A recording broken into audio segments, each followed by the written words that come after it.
The mud gave way beneath her paws without warning. One step felt firm. The next step vanished. The cheetah's front legs sank deep into the dark earth, pulling her body forward as if the ground had suddenly opened its mouth. She jerked back in shock, breath catching hard in her chest. Mud splashed up her legs, cold and heavy, clinging to her fur. Her tail snapped upward as she tried to pull free, muscles tightening in a sharp burst of panic. The wetland stayed silent. The cheetah froze, heart racing. Slowly, carefully, she shifted her weight, trying to lift one paw. It moved only a little. The mud held tight, thick and sticky, refusing to let go. She tried again, harder this time. Her other front leg slid deeper. The surface cracked and folded inward, swallowing more of her strength. Fear replaced grace. Just moments earlier, the land had seemed calm. Before the trap, before the struggle, the wetland lay quiet under the high sun. The rainy season had nearly ended, leaving behind shallow pools and wide stretches of soft mud hidden beneath dry crusts of earth. The savanna stretched out beyond the water, yellow grass bending gently in the heat.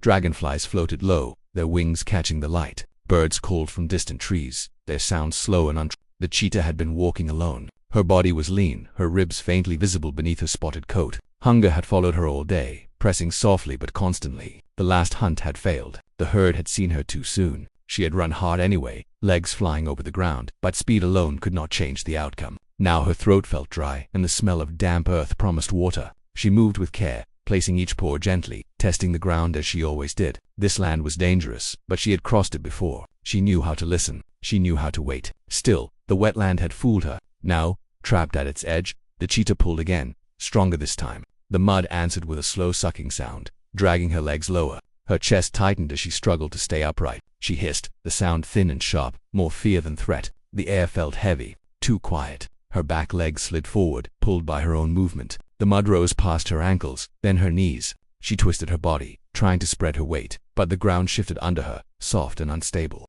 Panic burned hot and fast. She struck downward with one paw, claws scraping uselessly against wet earth. The wetland watched. Insects lifted suddenly from the water's surface. Birds burst from the reeds, wings beating fast as they fled the sound of struggle. Ripples raced across a nearby pool. The cheetah's breathing grew loud in her ears, quick and uneven. She cried out. The sound echoed low across the mud, then faded. No answer came. From the far edge of the basin, something stirred. Hidden near the waterline, half buried in shadow and mud, ancient eyes had already opened. The Komodo dragon had been resting there long before the cheetah arrived. Its heavy body lay still, shaped like part of the land itself. It had not moved when the birds called. It had not moved when the dragonflies skimmed the water, but the ground had spoken. Vibration traveled through the mud, clear and steady.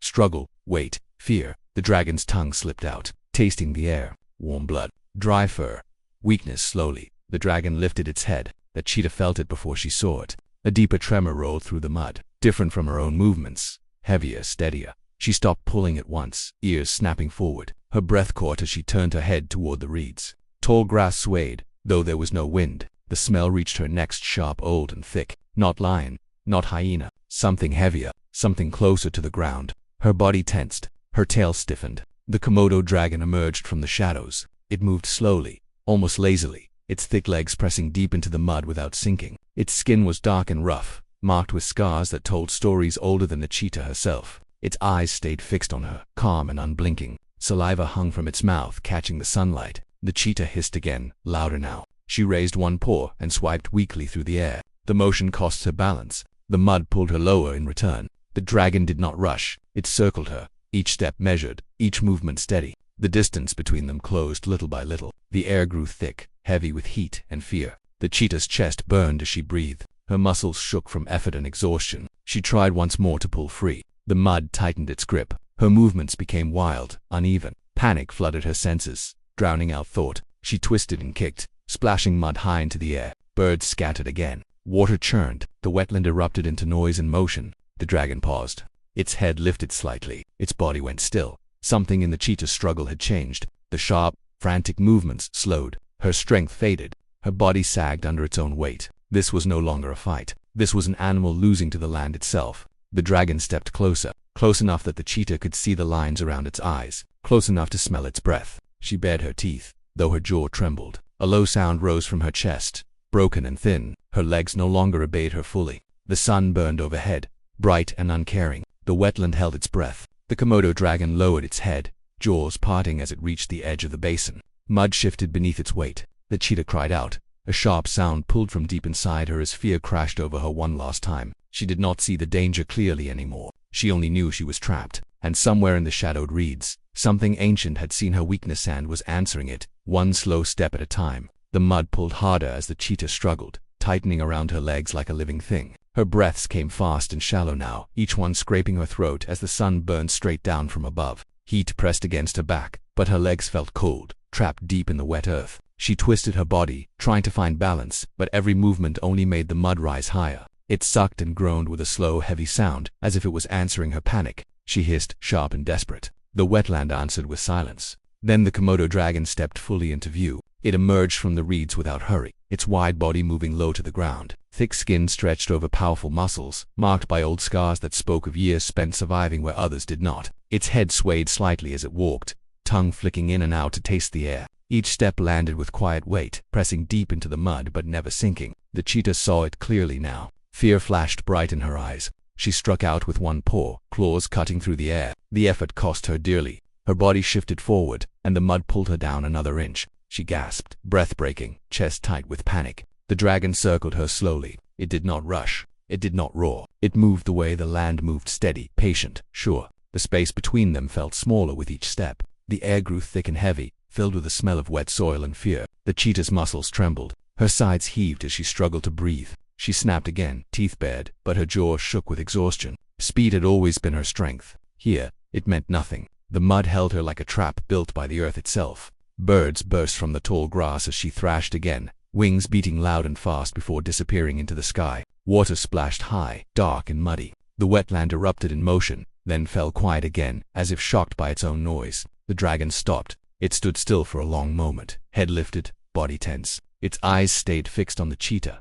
But something had changed. The sharp energy of pursuit softened. The vibrations beneath its feet were weaker now. The cheetah's movements had slowed, not by choice but by loss of strength. She sagged in the mud, chest burning, vision blurring at the edges. Her legs no longer obeyed her fully. She tried to pull free again, but the effort barely moved her. A low sound escaped her throat, thin and broken, more cry than warning. The dragon stepped closer, close enough that the cheetah could smell it clearly now, all sharp, alive. Saliva dripped from its jaws, catching the sunlight as it fell into the mud. She flattened her ears and struck again, her paw brushing against thick armored skin. The dragon did not react. The wetland felt too small. The sun beat down without mercy. The air shimmered. Insects hovered low, then vanished. Everything seemed to wait. The cheetah's breathing slowed, not from calm, but from exhaustion. Her head dipped. Her body trembled, then stilled, held upright only by the mud that trapped her. The fight was leaving her. The dragon sensed it. This was no longer a chase. No longer a struggle worth finishing with.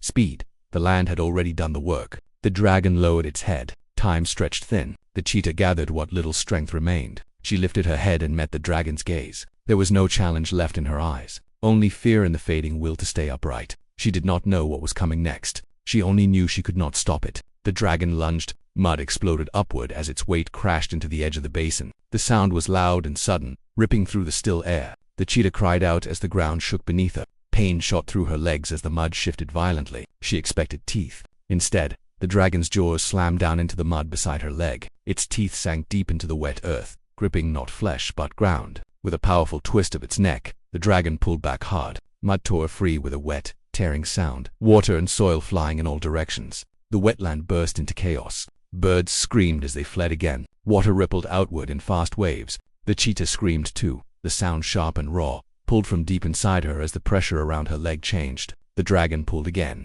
Its body rocked with effort, claws digging into the mud for grip. Thick chunks of earth broke away, weakening the hold that trapped the cheetah. The suction loosened, just enough to feel. The cheetah froze in shock. For a heartbeat, fear gave way to confusion. The ground shifted beneath her. The tight grip around her leg eased, just slightly. She tested it without thinking, pulling weakly. Her leg moved. Hope fled, bright and dangerous. She pulled harder, muscles screaming in pain. The mud resisted, then gave a little more. The dragon adjusted its grip, biting deeper into the basin, tearing away another heavy section of earth. It was not gentle. It was rough and forceful, driven by weight and strength rather than care, but it was working. The cheetah gasped, breath ragged. She pulled again, every muscle shaking, every movement burning. The mud released her leg with a deep wet sound. She stumbled forward, collapsing onto solid ground as her strength finally gave out. She lay still. Mud covered her body. Her chest rose and fell fast, then slower. The ground beneath her was firm, warm from the sun. She pressed her face against it, breathing, alive.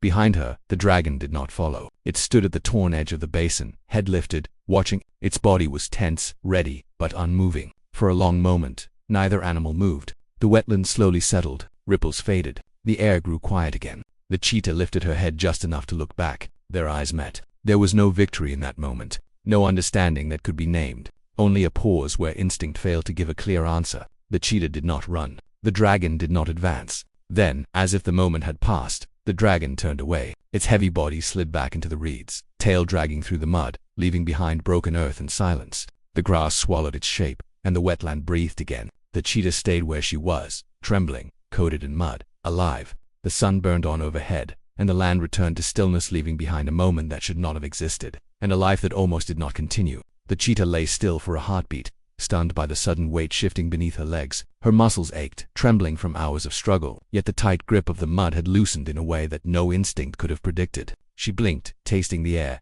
and the sound of her own shallow breaths felt impossibly loud. Around her, the wetland seemed to pause, as if the earth itself had inhaled and held its breath, waiting to see what would happen next. The Komodo dragon's massive form was still close, but it had stopped moving toward her. Its movements had slowed, deliberate and careful, more calculated than she had ever imagined possible. The predator's jaws pressed against the mud beside her, not her, and the world seemed to shift in response to the pause. The dragon's weight pressed down, forcing the mud to give. Clumps of wet earth slipped, and water spilled into shallow pockets where the suction had once held the cheetah fast. Tiny explosions of mud scattered across her fur and legs, but the release was gradual, not violent. Every moment stretched long and tense, a quiet battle fought between pressure, gravity, and chance. The cheetah tested it cautiously, pulling one paw slightly upward. It moved, a small, trembling step, but enough to awaken the pulse of hope. Her body shivered with exhaustion and disbelief. Could it be? Could the impossible escape be within reach? She shifted again, forcing her front legs downward and then upward in a slow, controlled motion, careful not to sink again.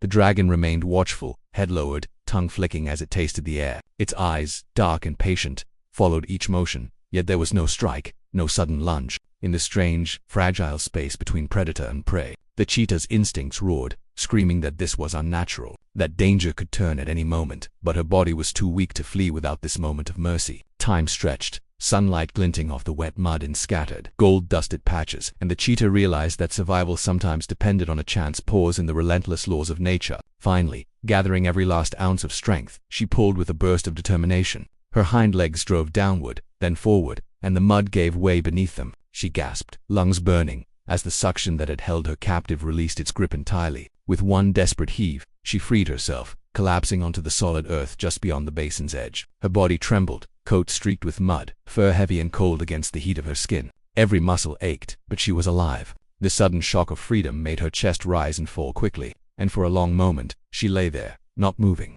not breathing beyond the shallow, ragged breaths that reminded her of her survival. The Komodo dragon paused, its massive body looming just at the edge of the reeds. For a brief moment, predator and prey froze together, two beings connected by a moment that defied instinct and expectation. The dragon did not follow. It did not advance. Its tail swept slowly across the mud as it retreated, pressing back into the cover of tall grass and reeds that lined the basin. The subtle movements of its body were careful, deliberate. There was no threat now, only presence, a lingering, almost philosophical pause that hung in the air like mist. The cheetah did not move immediately. She lay on her side, chest rising in uneven waves, ears flicking at the distant sounds of water dripping from broken mud banks, insects skimming the surface, and birds calling softly from the edges of the reeds. The wetland was returning to calm, but the echoes of the struggle still resonated through every nerve. Her paws twitched instinctively, remembering the suction, the panic, the oppressive heat, yet beneath it all a quiet sense of relief began to settle, tentative but real. She slowly pushed herself into a sitting position, legs still shaking with fatigue, and her eyes followed the dragon's retreating shape until it disappeared into the shadows. The sunlight lowered, brushing the wetland with warm gold and long shadows that made the shallow pools glitter. The air smelled of wet earth, mud, and dry grass, a mix of the struggle and the quiet recovery that followed. Every detail of the environment seemed magnified: the heat, the smell, the sounds of life moving carefully around the water's edge. She blinked against the sunlight, momentarily overwhelmed by the raw beauty of it, and realized how small and fragile survival could feel even when it was achieved. The cheetah rose slowly, legs still stiff and sore. She pressed her paws against the solid ground, testing its firmness, then took a few careful steps forward. Each movement was deliberate, cautious, as if learning trust in the earth again. There was no rush, no fear-driven sprint, only the steady, careful reclaiming of space she had almost lost. Every heartbeat, every shallow breath was a reminder of the improbable turn of events. She had survived not because she had outrun danger, not because she had fought with teeth or claws, but because the unexpected, the pause, the calculation, the restraint had allowed her to live. Behind her, the wetland exhaled. Shallow ripples spread across pools of water.